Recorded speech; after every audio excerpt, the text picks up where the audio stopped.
The Clemson Tigers have gone from over the hump to hitting a ceiling. We'll talk about it right here on Locked on Clemson.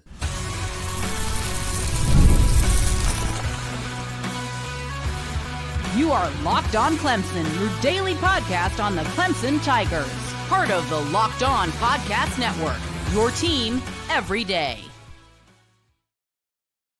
What's up, Tiger fans? Morgan Thomas here, Clemson fan, Clemson grad, host and producer of Locked on Clemson, part-time host and producer over on 105.5 FM The Roar, the flagship station for Clemson athletics. Thank you so much for making Locked on Clemson your first listen every day. We're part of the Locked on Podcast Network, your team every day. And to my everydayers, a big salute out there for joining us in there. You know how we do it here on Locked On every single week, Monday through Friday, exclusive Clemson content right here for you. And if you're new to the show, make sure that you hit that like and subscribe button so you never miss another episode going forward. And I hope that you enjoy the show. Today's show, we've got a lot. You see it over there on the side. We're going to talk about Clemson hitting that ceiling, the woulda, coulda, shouldas, as my dad likes to say, and redefining success for 2025. Before we get into it, though, today's show is brought to you by FanDuel. Right now, new customers can bet just $5. And if your first bet wins, you'll get $300 in bonus bets to use across the app. Download the app today. All right. So this is the Monday after the loss, the reaction Monday. As you probably remember listening in, I did a live episode post game. If you missed that, you can go back and watch if you look under the live for YouTube channel. But Clemson lost against Georgia Tech, one of those upsetting ones because it was 21-24, or I guess I should say 24-21 on a last-minute 55-yard field goal. And in some ways, you can deceive yourself into thinking that this was a game that, it was just one or two plays. And I do believe that you could say that and it wouldn't be untrue. But what we're coming to understand is that this team, for whatever reason, and there's many different reasons out there, they just can't get over the hump. They are hitting the ceiling yet again, not just against LSU, which we were told is two top 5 team matchup. They were at home. They had everything that they needed to go for them, and they couldn't get anything going. Their offense looked like it was lost, and they lost the first game. And what did we say? What are the positivity people saying out there? They're saying, well, that's a championship team. LSU still actually not playing that great, even though they're undefeated and they're ranked high. If you just look at their record and their ranking, you're thinking, wow, Clemson's loss to LSU was good. But that game against Florida, LSU's got some concerns as well. And if they go up against a team that actually can score, it might not be as easy for LSU to get the win. But thankfully, they've gone up against Clemson and Florida, both teams completely lost on what they're doing on offense. And so Clemson goes up against Georgia Tech now this past weekend, and the same happened.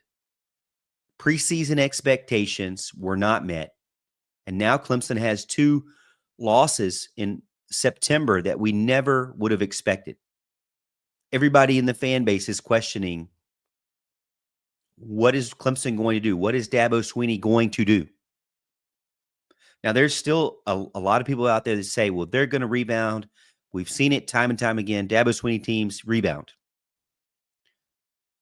But the past is not a good predictor of the future. We don't really know what's going to happen, especially in sports. We can't guarantee that it's always going to be the way it's always been. I mean, this is new territory. It's not been, it's been forever. What was it? 10, 11 years since a team like the Clemson team has lost 2 games before October. So this has been a long time since any Clemson fan has had to deal with this situation. Any Clemson staffer has had to deal with this situation. And so fans are, including myself, questioning how will they be able to rebound, and can they? Because the rest of the schedule is not easy. They get Syracuse coming up this weekend, and Fran Brown, while respects Dabo and Clemson, he is in a lot of ways. I get the same vibes as Brent Fry and excuse me, Brent Key, and I get the same vibes of going after and focusing laser on this team and this opponent that's coming up. Clemson better be ready, because no game is guaranteed this season. As Dabo Swinney likes to remind us, winning is not guaranteed at all. Well, I think the funny thing is, or at least the unfortunate thing is he's reminding us of that. Maybe he should remind his staff of that. Maybe he should remind his players of that winning is not guaranteed, because what they're doing is not winning. Of course, there are 9 games left. There are 4 road games left. So while they do have a lot ahead of them, and you could go in that positive angle, you're already 2 losses down and you have that much left. To me, you could look at it as that much opportunity, but you could also look at it as that much of a hill to climb, or a mountain. What happens the rest of this season is a test of the direction of this program as a whole for the future, not just this season. If they can rebound, then maybe, just maybe, they can make something out of this season and reach those lofty expectations that they had at the beginning of the year. To me, 10-2 would be nearly impossible. Can you call it a success? We'll talk about it in segment 3 about what we should be calling a success in 2025 now going forward. But to me, 10-2 is nearly impossible. You have too many road games, and you have too many question marks across more than one spot of the team. If they can't rebound, then Dabo Swinney, which he does very often, he's going to have to go back into his office, go back to his house in Florida or wherever it is, next to Nick Saban, and he's going to take a month or 2 and really think about, what is the future of college football? What is the future of Clemson football? We know that he's been able to get the team to the ultimate, the highest of highs in the national championship multiple times, winning 2 of them. But right now, that seems like forever ago. It's getting more and more away from those types of seasons than more consistently doing those seasons. So the questions that we have now are, is this team what it is? And I told you this in the post-game show, a duck is a duck is a duck.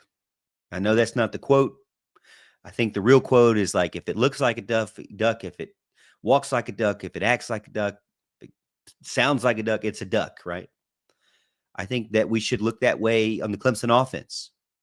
I'm a true believer that the coaching staff can do wonders in the offseason and getting you ready for the season. But once the season starts, it is time for the players to step up. And the responsibility for the result of this season falls squarely on the players that go out there on the field and actually have to win the game. Can the coaches help them out? Yes, for sure. But better players can hide coaching mistakes. And so what we're seeing is that there's a level that these players are playing at that is not good enough to overcome adversity or hide any mistakes. And so they're on eggshells right now. The coaching staff, the players, everybody has to be perfect in order to just get 21 points. actually get more than 21 points, because what they're doing right now, they can at least get 21. But they're struggling right now. Whether they want to admit it or not, they're struggling. This is not a team that's just a sliver away from undefeated. On paper, it says that. But when you really watch these games, that's not what's really happening out there. Coming up next, we're going to talk about the woulda, shoulda, couldas here on Locked on Clemson.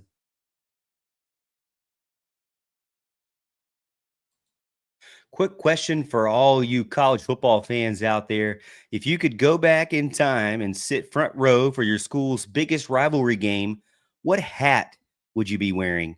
Yes, I said hat. And for me, it would be the game. These aren't just hats, they're the same vintage styles you wore back in the 80s and the 90s. And guess what? They still go for the same price they did back then. When you use code Locked On, you'll get a vintage hat for $16.99. Head over to thegamecaps.com.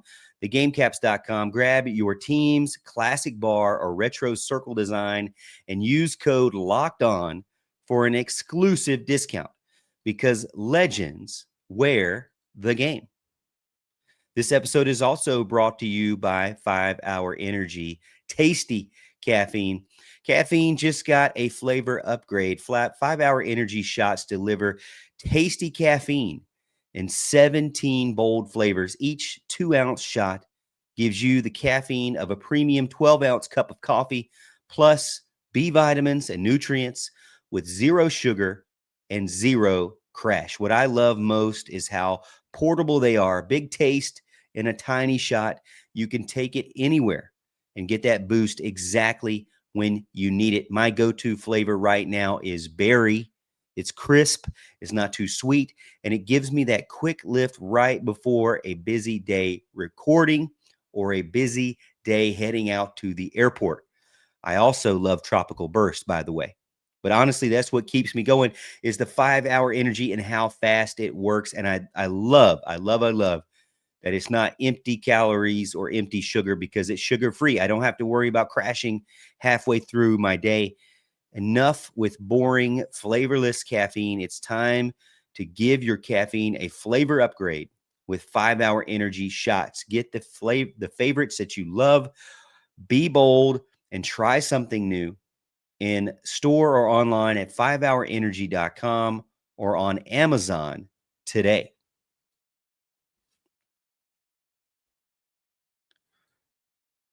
Continuing with the episode and looking at the woulda, coulda, shouldas, I went back and kind of tried to go through every part of the game box score and just kind of think through my head and look at some of the highlights, remember how the game went. And I like to say, what are some things that I think could have flipped the game? And, maybe give Clemson the benefit of the doubt of having that almost would have won the game if a few things would have happened. Well, first of all, the biggest thing that glares out to me is what we said pre-season or pre-game, pre-week, if you will, is execution. We knew that Clemson had to play a clean game. I said that if Georgia Tech had very limited penalties and had very limited turnovers or no turnovers, then Clemson would struggle to win the game. However, Clemson had been successful in being opportunistic all season so far, the first 2 games. But that wasn't the case in the game against Georgia Tech. The penalties really wasn't leaning one way or another. And the turnovers were, though. Cade Klubnik came out the gate with a fumble earlier on in the game. And so that caused a problem for this team. Cade Klubnik then, as he drove down the field, got onto the Georgia Tech 9-yard line with a potential opportunity to go up a touchdown on this drive in the goal line, and threw an interception. Now, even a field goal in that situation could have won the game, could have changed the math. and the result and put pressure on their offense and less pressure on your defense. I believe that, in my opinion, I put full blame on that on Garrett Riley for calling a slant play on 2nd down and 9 in the first place. Just like I remember from the Seahawks and the Patriots Super Bowl game that was ruined because they didn't use Marshawn Lynch. What do we know is a fact for Clemson football? Well, the fact for Clemson football is that they're actually more successful running the ball right now. You can't trust Cade Klubnik. You can't trust half the wide receivers outside of Bryant Wesco. And so, as an offensive coordinator, you should not be leaning on any sort of passing game in the red zone. You shouldn't. And so, the fact that they went to a quick slant to TJ Moore, who's name one route where he's gotten blatantly open this season. Most of the time, TJ Moore has been has had a defender draped all over him, or if he was open, he dropped it. So going in a quick slant in the red zone, in the goal line scenario, knowing also that Cade Klubnik stares down receivers in situations like that. You are showing me as an offensive coordinator that you don't know your personnel. We have to admit that. It is time to make a duck, and the offensive coordinator, Garrett Riley, is on suspect notice for me and Locked on Clemson. He's sus, in my opinion. He has not won a big game, and he really didn't win a game outside of one big game with TCU. And Sonny Dykes has continued to roll with Kendall Browse. So there's some questions I have on the success of Garrett Riley, because to me, the jury's still out, and I'm suspect at this point that he can win any big games. I'm suspect that he knows his personnel. I mean, for goodness sakes, the guy, the first game of the season, forgot to run the ball for a whole first half. For goodness sakes, in a situation where, you know, every football team in America, all the way down to Pee Wee, knows what they're going to do, and they have their scripted plays at the beginning of the game, and Clemson's scripted plays are some of the worst. A lot still out on Garrett Riley. But red zone execution and just simply turnovers, and it was all focused on Cade Klubnik. I mean, he was the one that caused the fumble. He was the one that threw the interception. And ultimately, when you're a player out there and you're going to be you're supposed to be a first-round draft pick, you gotta know when the plays are not good plays. I don't think Cade Klubnik knows when a play is a good play or a bad play. I really don't. I don't think he has a clue when a play is a good play or a bad play. At this point, I think he runs what's called. He looks at who he thinks he's going to throw it to, who he thinks is going to be successful, and it's 50-50 if it's right or not. You know, it's spaghetti on a wall for me right now. And a lot of it's just fan frustration, but a lot of it is what my eyeballs see. Execution is not good from offense at all. And this game could have been won if they would have executed in the red zone and not turn the ball over. And, that's what happened, though. That's what happened. So you could say that you're just a few plays away, but the trend is saying that this is what you're like. You know, I have less proof that you can fix those things. I have more proof that you'll just do them again. Another reason that the woulda, coulda, shoulda was the 90-yard drive by Georgia Tech. Georgia Tech had a 13-play, 90-yard touchdown drive in the fourth quarter. And to me, if you even get just one stop on one of those third downs, I'm thinking the third quarter, they were 4 out of 5 on third down. If you just get one of those stops, Georgia Tech likely settles for a field goal or likely punts, and then that moves momentum back to Clemson. We've been really big on the defense, but to be honest with you, this defense is nothing like 2016. It's nothing like the Power Rangers. It's nothing like Brissy and Miles Murphy. This defensive line And this defense is not terrorizing the backfield. Is not. They're getting tackles for loss, but they're just not terrorizing. They're not terrorizing a quarterback in the backfield, and they're not disrupting the game plan enough. You know, they're not bad. Their bend don't break. They're not a bad defense, but they're just not a great defense. They're not a top 25 defense right now. They're not a top 25 offense, that's for sure. They're actually a bottom 25. They're a bottom 10 offense. They're not a top 25 defense. We have to call it what it is. These guys that were supposed to be first round draft picks, Woods and Parker, I mean, you're not going to go the whole season being the double team master. Oh, Peter Woods, man, he yelled at us in the locker room and he's a double team master. I get it, but at the end of the day, you're going to have to start disrupting these teams on third down. You can't let a fourth down come through and a fourth quarter come through and let them go 4 for 5 on third down, including a 90-yard drive. You got to step up and you got to say, this is not going to happen. And then lastly, it goes back to special teams. The punter has not been a problem, but Nolan Hoosier missed a 52-yarder while their kicker made a 55-yarder. And so just making that would have changed some things as well. But you could say 1 or 2 plays here or there. Yeah, that's true. 1 third down could have changed everything. That touchdown at the 9-yard line could have changed everything. That field goal could have changed everything. But at the end of the day, you cannot go and keep saying that every time you lose. There has to be a point where there's more to how your team is going to win these games than just, well, we could have won it. We had chances to win it. There's something there. To me, that something is the Jimmies and Joes, as they say. The team, the players that are out there, just not that good to be able to get over the hump at this point. Can they? Well, they've got to go do it. As I've said many years coaching softball,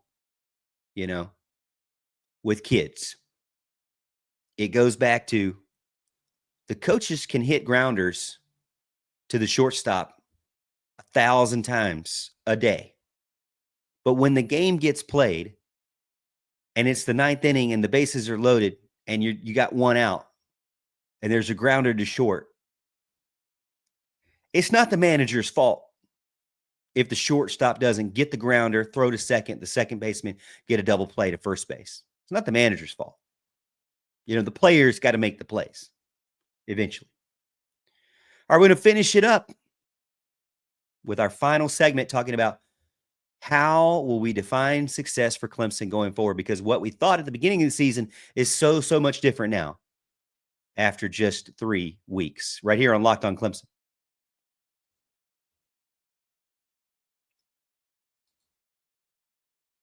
This episode is brought to you by Prize Picks, the daily fantasy app where making the right call can actually pay off. You and I make decisions every day, but on Prize Picks, being right means cashing in. With football back, Prize Picks is the simplest and fastest way to get in on the action. Just pick more or less on 2 to 6 player projections, and you can turn your takes into real prizes, all in under a minute. I've been playing with Prize Picks now, and it's easy to become my favorite way to follow the season, whether I'm watching Clemson, flipping through the channels on Sunday, or looking at the different NFL games that are going. I love to go more than 275 yards for Caleb Williams, less than 1.5 rushing touchdowns for a banged-up running back, anything that I can think to get an extra edge. And here's the kicker. Even if one of your picks misses, you're not really out. There's a flex play option that lets you double your money. That kind of flexibility keeps everything fun. And even when the game doesn't kind of go the way you were originally thinking, download Prize Picks app today and use code LOCKEDONCollege to get $50 in lineups after you play your first $5 lineup. That's Locked On College for $50 in lineups. after your first $5 play. Prize Picks. It's good to be right. This episode is also brought to you by FanDuel. NFL season is here, and FanDuel is making sure that you're ready for kickoff with a can't-miss offer. Right now, new customers can bet just $5. And if your bet wins, you'll get $300 in bonus bets to use across the app. What I like the most about FanDuel is just the flexibility. Some weeks I'm going into the same game parlay. Some weeks I'm looking at just the primetime matchup. Other times I'm looking to dive in on something that's mid-game with a quarterback heating up or a running back that's doing well. It just makes every snap feel more important and does much better for me than my terrible fantasy football team right now. I'm not even going to talk about it, really. I'm not. It's just fast, fun, and easy. And honestly, makes Sundays a little bit more fun. So when you're ready to play, download the FanDuel app now by visiting FanDuel.com to get started. That's FanDuel.com to place your first $5 bet.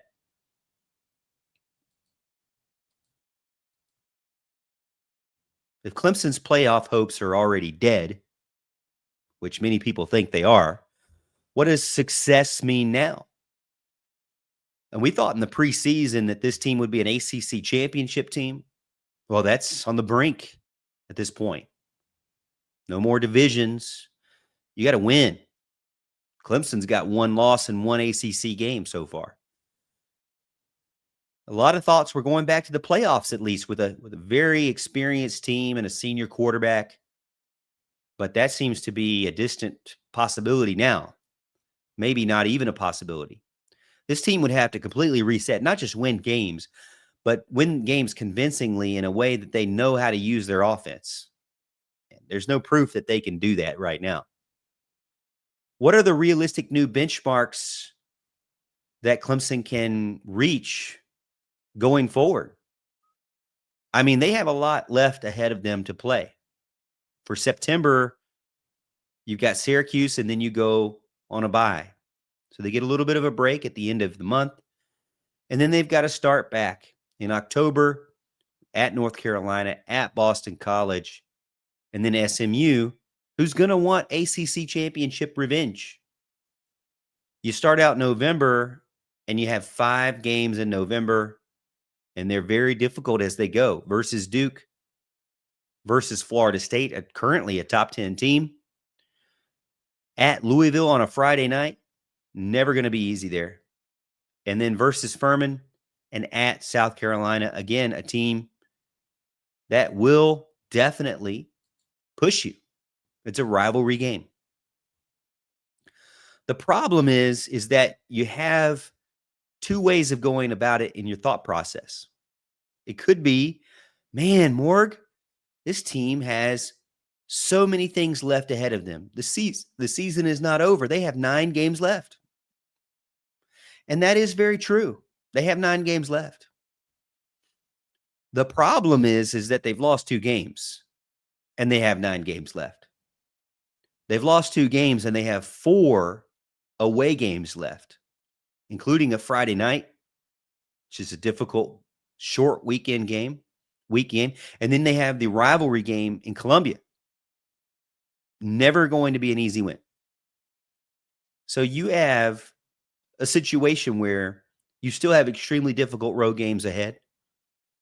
And you have teams that are just playing better than you right now ahead. So it's not just tripping up at the end of the season. You've tripped up twice. You have no other chances to make a mistake. So for your benchmark, 1 is 10-2. Do you believe Clemson can go 10-2? Win out, and hey, you know what? You may still have a chance at the ACC championship game. You may still have a chance at the college football playoffs. Is it a success that they make it 10-2? Is that the only reason it's success? Do they have to make the ACC championship game for this season to be a success at all? Or do they have to make a playoff game? Both of those situations are extremely difficult. I think I looked at the stat. Did they say it on Game Day or on ESPN where they said the stat was like 5% that they'd get to the playoffs now? After being like a 50-something% chance or a 30-some% chance, now it's a 5%. To me, success can't be 10-2. There's no confidence in this team to win out all 9 games in a row. That would be, I mean, again, this offense would have to completely flip the script on us and shock the world. Is that really going to happen? I don't think the odds are in the favor of that. 9-3. Well, that's a good recovery. Dabo will brag about it because, hey, it's a 9-win season. You can't really complain about it. That'd be the best. That's still the best of whatever, the rest of anybody has ever been able to do. That's not that good for Dabo, but it's pretty good across the board. So a 9-win season, to me, is a good, successful recovery. It's good, successful recovery. It feels huge. Win the state, win the bowl game, lose one game. Maybe that Louisville Friday night game. Or maybe that Florida State home game. Lose one of those, and the rest you win. You maybe don't get into the ACC championship game, but you win the state championship and you win the bowl game. Then you're 10-3. You're feeling like, hey, you know what? That team recovered. At least they recovered. They fought.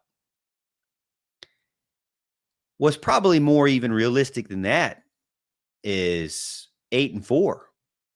That gives you 2 more losses.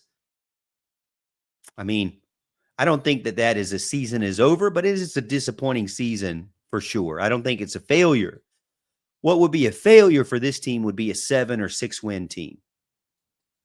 Really. I mean, 8-4 with an opportunity to go to a bowl game and become 9-4, not a problem. In the grand scheme of things, you're going to have some down seasons. And while we're shocked still and frustrated that this was one of those seasons, 8-4, 9-4 post bowl game,